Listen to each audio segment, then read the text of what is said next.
அஸ்ஸலாமு அலைக்கும் வரஹ்மத்துல்லாஹி வபரகாத்துஹு. பிஸ்மில்லாஹிர் ரஹ்மானிர் ரஹீம். இன்னல்லாஹ ரഊஃபும் பில் இபாத். அல்லாஹு தாலா அடியார்களோடு மிக இரக்கமாக இருக்கிறான் என்று அல்லாஹு தாலா திருமறையில் சொல்லுகிறான். அன்புக்குரியவர்களே, ஒவ்வொரு மனிதனுக்கும் ஒவ்வொரு ஆசை இருக்கும்.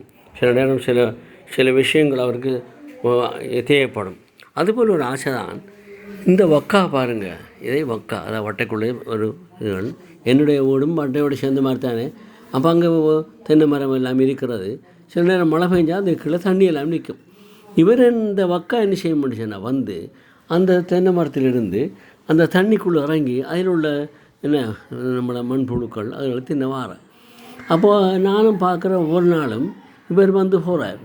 அப்போ எனக்கு ஒரு ஆசை வந்துச்சு. அப்படின்னு சொன்னால், யா அல்லாஹ், எனக்கும் ஒரு வக்காவை நீ அனுப்ப யா அல்லாஹ். அனுப்பினா நானும் அதை என்னை அறுத்து என்னை பொறிச்சு தின்னு வந்தானே ரெண்டு சொல்லி நீ இன்ஷா அல்லாஹ் தரவணும் மட்டும் கேட்டு விட்டுட்டேன். ஒரு நாள் பார்க்குறேன், அந்த வக்கா என்ன செஞ்சேன்னா என் வீட்டுக்கு முன்னுக்கு அந்த செவரோடு சேர்த்து அந்த வக்கா வந்திருக்கு. இங்கே வக்கா வந்திருக்கு. வந்தவுடனே இப்போ நான் உடனடியாக ஒன்று பயப்பட்ட சொன்னேன், இங்கே வாங்கன்னு கூப்பிட்டு இதை பிடிங்கன்னு சொல்லி பிடிச்சிட்டான். அந்த பிடிச்ச வக்கா தான் இது. அல்லாஹு தாலா பாருங்கள், மனுஷன் கேட்குறதெல்லாம் அல்லாஹு தாலா தராமட மாட்டான். ஆனால் நாம் தான் அல்லாஹ்வை நெருங்கணும். அல்லாஹ் சொல்கிறான், ஆனால் இந்த லன்னி அபிதி, என்னுடைய அடியான் எவ்வாறு என்னை நினைக்கிறானோ அதுபோல் நாம் ஒரு சான் முளையினா அவன் ஒரு முளம் முழுகுவான்.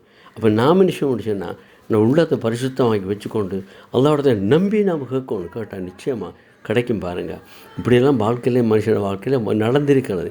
இதைத்தான் உங்களுக்கு காட்டத்தான் நான் இதை எடுக்கிறேன். இதெல்லாம் நமக்கு ஒரு படிப்பினை. இனிமேல் நமக்கு அல்லாஹ் தருவான்னு நம்பிக்கை இருக்கணும்.